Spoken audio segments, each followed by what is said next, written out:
नमस्कार साथियों, मैं मनीष भारती संस्कृति आईएएस प्लेटफॉर्म पर आप सभी का स्वागत करता हूं। साथियों, जैसा कि आप जानते हैं यूपीएससी प्रारंभिक परीक्षा 2025 को ध्यान में रखते हुए हम लोग पिछले एक वर्ष के करंट अफेयर्स का रिवीजन कर रहे हैं।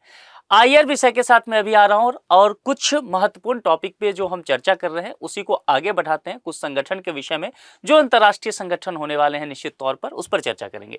देखिए, आज का पहला टॉपिक ही जो है ना, यही अपने आप में बेहद महत्वपूर्ण है। क्या है? संयुक्त राष्ट्र मादक पदार्थ और अपराध कार्यालय। ठीक से समझ लीजिए, यहां पर मादक पदार्थ की एक बात किया गया है और अपराध कार्यालय का, यानी कि the United Nations office on drugs and crime, यानी कि UNODC, ये चर्चा में लगातार रह रहा है। क्यों चर्चा में पिछले दिन रहा है, इस बात को सबसे पहले समझिए। क्योंकि UNODC एक संस्था है, इसने दरअसल 2 रिपोर्ट पिछले साल जारी किया है ना। एक तो जो वार्षिक रिपोर्ट होता है, विश्व मादक पदार्थ दिवस पर वार्षिक रिपोर्ट आया। दूसरा जो रिपोर्ट आया वह ज्यादा इंपॉर्टेंट है, वह विश्व वन्य जीव अपराध रिपोर्ट 2024 पेश किया गया। इसके बाद जो है यह चर्चा में रहा। इससे संबंधित क्या प्रमुख बिंदु हो सकते हैं, जरा उस पर एक नजर डालते हैं। देखिए, विश्व मादक पदार्थ दिवस को आधिकारिक रूप से मादक पदार्थों के दुरुपयोग और यह ध्यान देना है दूसरे शब्द पे कि अवैध तस्करी जो हो रहा है उसके खिलाफ अंतर्राष्ट्रीय दिवस इसे कहा जाता है। ठीक है, सबसे अधिक दुरुपयोग करने वाले मादक पदार्थ जो है इनमें सबसे ऊपर कैनबिस, जिसे भांग या गांजा का स्थान जो है यह कहा जाता है। ठीक है, अब यहां पर देखिए, यह सबसे महत्वपूर्ण चीज है। इसको मैं एक मैप से समझाऊंगा ताकि आप चीजों को समझ पाए। देखिए, यहां पर जो चीजें आपको दिख रहा है ना, 2-3 चीजें एग्जाम में पूछा जाता है। यूपीएससी पहले भी इस पर प्रश्न बना चुकी है। अब इसमें क्या है कि सर्वाधिक प्रभावित क्षेत्र कौन कौन होंगे। एक होता है ट्रिपल फ्रंटियर क्षेत्र। ये जो ट्रिपल फ्रंटियर क्षेत्र होता है, दरअसल यह होगा आपको अर्जेंटीना, ब्राजील और प्राग में, तो लैटिन अमेरिका का हिस्सा हो गया। लेकिन 2 महत्वपूर्ण एरिया ऐसा है जहां से ज्यादा प्रश्न पूछा जाता है। वह एक होता है गोल्डन ट्रायंगल, जिसको डेथ ट्रायंगल भी कहा जाता है। ठीक है, ट्रायंगल का मतलब ये हो गया कि जैसे ये त्रिभुज के आकार की स्थिति आप देख रहे हैं, ये वाला हिस्सा, मतलब यहां पर मादक पदार्थ की तस्करी अधिक होता है, अवैध कारोबार अधिक होता है। अब यहां पर देखेंगे तो 3 देश के बीच ये ट्रायंगल जा रहा है। ठीक है, एक देश कौन सा जा रहा है? लाओस। देखिए, लाओस के अलावा यहां पर आप कौन सा दिखेगा? थाईलैंड में भी है, और थाईलैंड के अलावा एक कंट्री आपको यहां पर और दिखेगा जिसका नाम है म्यांमार। तो ये 3 देश जो है यहां पर गोल्डन ट्रायंगल इसको बोला जाता है, जिसको डेथ ट्रायंगल भी कहा जाता है। ये तो इस एरिया का हो गया। अब यहां पर दूसरे क्षेत्र पर आ जाइए। ये दूसरे क्षेत्र की जब बात करेंगे तो इसको कहा जाता है गोल्डन क्रिसेंट। देखिए, ये जो है ऐसे आधा चांद के आकार का है ना, इसी को कहा जाता है गोल्डन क्रिसेंट। अब इसमें भी देखेंगे तो 3 देश जो है इसे भी जैसे उसे डेथ ट्रायंगल कहा जाता था, ऐसे इसे भी डेथ क्रिसेंट कहा जाता है। इसमें भी 3 देश का इन्वॉल्वमेंट आपको देखने को मिलेगा। एक तो हमारा पड़ोसी पाकिस्तान है, दूसरा देखेंगे तो अफगानिस्तान है, और तीसरा देखेंगे तो ईरान है। अब एक समस्या क्या है यहां पर, ये समझिए। आप कहेंगे चलिए सर, आपने जो अभी तक जितने भी कंट्री का नाम कहा है उसमें अपना प्यारा भारत तो है नहीं। लेकिन दोस्तों, ये देखना है कि एक तरफ भारत के पूरब में यह है और दूसरी तरफ भारत के पश्चिम में है, तो हमारे जो पड़ोसी देश हैं वह इसमें इन्वॉल्व है। तो जाहिर सी बात है, एक रूट बनेगा यहां पर, है ना। ये रूट जो है तैयार यहां पर होगा कि भारत के होते हुए, खास करके यहां जो नेपाल पड़ता है, तो नेपाल से तस्करी ज्यादा होता है, इसलिए भारत के लिए एक ये समस्या होगा। ठीक है, अब यहां पर कैनबिस के लेकर के जो हम बात कर रहे थे, तो कैनबिस को कनाडा, यूरुग्वे और संयुक्त राज्य अमेरिका के 27 अधिकार क्षेत्रों में अवैध घोषित कर दिया गया है। इस मैप पर आपको विशेष रूप से ध्यान रखना है। प्रश्न बनेगा तो यहां से फिर कह रहा हूं, एक ना एक स्टेटमेंट जरूर होगा। अब चलिए, UNODC के विषय में जरा समझ लेते हैं। उत्पत्ति पूछा जाएगा, 1997 में हुआ। सदस्य जो है यह संयुक्त राष्ट्र के सभी सदस्य देशों के साथ क्या करता है, काम करता है। अब समझ लीजिए क्या लिखा हुआ है, संयुक्त राष्ट्र के सभी सदस्य देश, जितने भी मेंबर होंगे यूएन के, सभी देशों के साथ मिलकर के इसका तालमेल है। उद्देश्य क्या है? जाहिर सी बात है कि जो मादक पदार्थ की तस्करी हो रहा है, जो संगठित अपराध हो रहा है, भ्रष्टाचार हो रहा है, मानव तस्करी इस एरिया से हो रहा है, टेररिज्म के काम हो रहे हैं, उसमें वो जो चुनौती है उससे कैसे निपटना है, और निपटने के लिए निश्चित तौर पर क्या करना पड़ेगा, एक दूसरे का सहयोग करना पड़ेगा। अब इसका मुख्यालय कहां है? तो वह मुख्यालय वियना, जो कि ऑस्ट्रिया में है। ध्यान दीजिएगा, ऑस्ट्रेलिया नहीं, मैंने कहा ऑस्ट्रिया, जो वियना, तो ये इसका हेडक्वार्टर हो जाता है, ये ध्यान रखना है। ये पॉइंट जो टॉपिक था बहुत महत्वपूर्ण था। अब दूसरे पर पहुंचते हैं। अपराध रोकथाम और आपराधिक न्याय पर आयोग यानी कि CCPCJ, यह भी अपने आप में महत्वपूर्ण है चर्चा में। क्यों? क्योंकि अभी मैंने ऑस्ट्रिया की चर्चा किया, वियना की चर्चा किया। दरअसल ये वियना से संबंधित है। वियना में अपराध रोकथाम और आपराधिक न्याय पर आयोग का 33वां सत्र का आयोजन किया गया।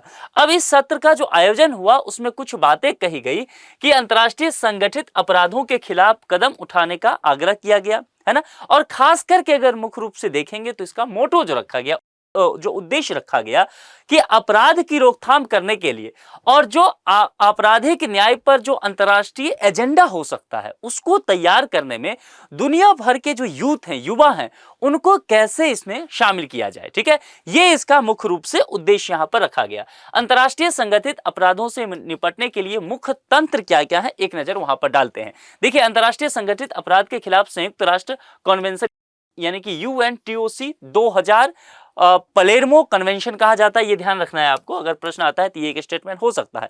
भारत द्वारा अनुमोदित है। भ्रष्टाचार के खिलाफ संयुक्त राष्ट्र कन्वेंशन 2003 द्वारा अनुपूरित यानी कि सप्लीमेंटेड भी ये है।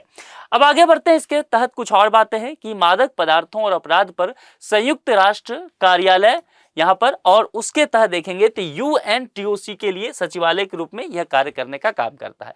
अगर इसकी पहले देखेंगे क्या क्या काम हुआ है तो अंतर्राष्ट्रीय संगठित अपराध खतरा आकलन और वैश्विक आग्नेयास्त्र कार्यक्रम जो है ये इसकी पहले रहा है। क्षेत्रीय पहल भी कुछ आपको देखने को मिलेगा। जो शाबेन है इसे 2011 में स्थापित किया गया था और यहां पर इससे संबंधित यह पूछा जाएगा कि क्या भारत इसका सदस्य है, तो ध्यान रखना है कि भारत इसका सदस्य रहा है। इसके अलावा सार्क कन्वेंशन की बात की जाएगी जो 2002 में हुआ था। उसमें क्या था कि वेश्यावृत्ति के लिए महिलाओं और बच्चों की तस्करी को रोकने के लिए, उससे निपटने के लिए यह काम संगठन के द्वारा यहां पर किया गया।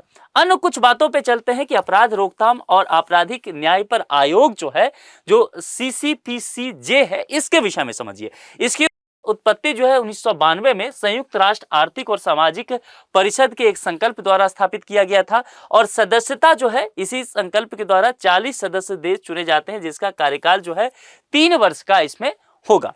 कार्य क्या है? यह अपराध रोकथाम और आपराधिक न्याय के क्षेत्र में संयुक्त राष्ट्र की प्रमुख नीति निर्माण की संस्था होगी। यानी कि इस पर यह जिम्मेदारी है कि अपराध रोकथाम कैसे करना है, आपराधिक न्याय के क्षेत्र में क्या पॉलिसी मेकिंग करनी है।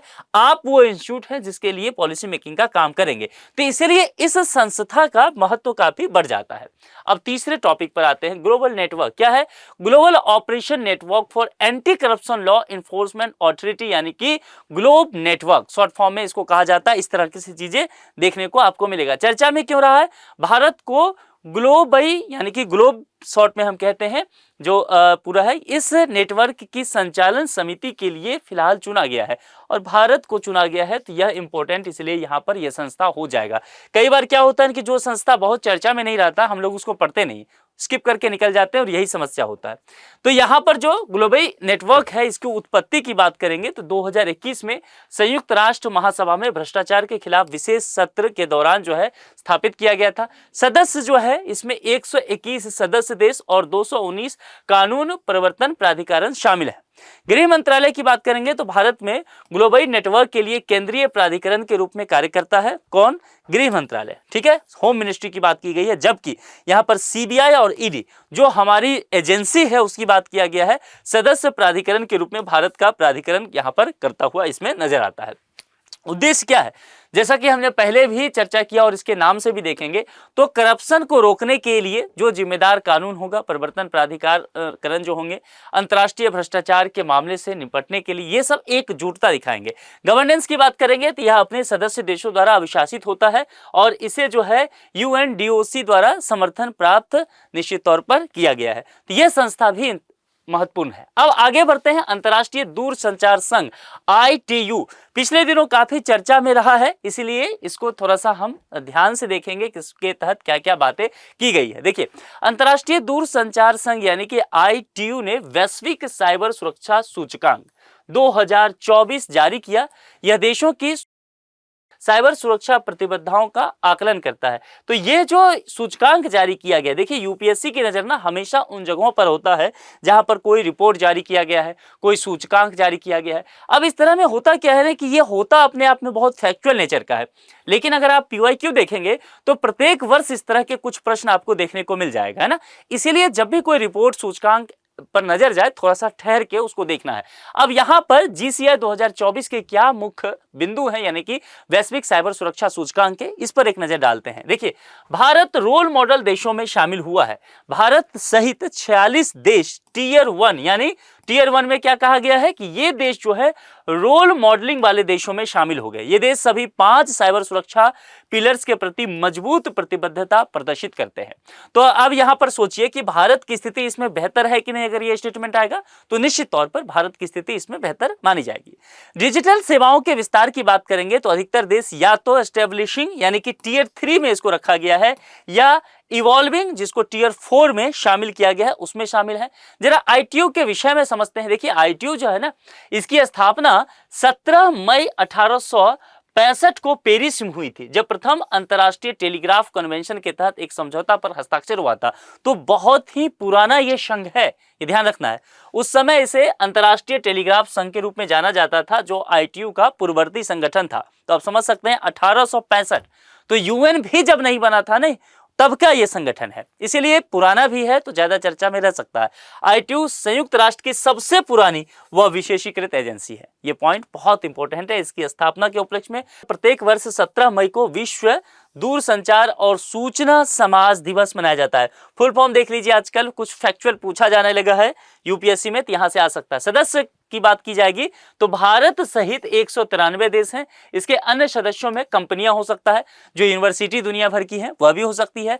जारी की जाने वाली प्रमुख रिपोर्ट्स क्या है? Global connectivity report, global e waste monitor आदि। तो इस पर थोड़ा ध्यान रखिएगा, क्योंकि यहां से दिया जा सकता है कि ये रिपोर्ट इसके द्वारा प्रकाशित किया गया है या कि नहीं, तो आपको थोड़ा नजर रहना चाहिए। अब जरा आगे चलते हैं, कंबाइंड मैरीटाइम फोर्सेस की बात करते हैं, यानी कि सीएमएफ।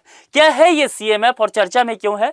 भारतीय नौसेना ने अरब सागर में ड्रग्स जब्त किए हैं। ये ड्रग्स जो है कंबाइंड मैरीटाइम फोर्सेज यानी कि सीएमएफ के तहत बहु अंतरराष्ट्रीय संयुक्त टास्क फोर्स 150, ध्यान रखना है, कि भाग के रूप में जब्त किए गए हैं। ये ड्रग्स ऑपरेशन क्रिम्सन बाराकूडा के तहत जब्त किए गए हैं, और यह जो है 2022 में भारत के सीएमएफ में शामिल होने के बाद भारतीय नौसेना द्वारा संचालित अपनी तरह का पहला ऑपरेशन है। जरा इसके विषय में समझ लेते हैं, सीएमएफ क्या है, क्योंकि यहां से प्रश्न आएगा।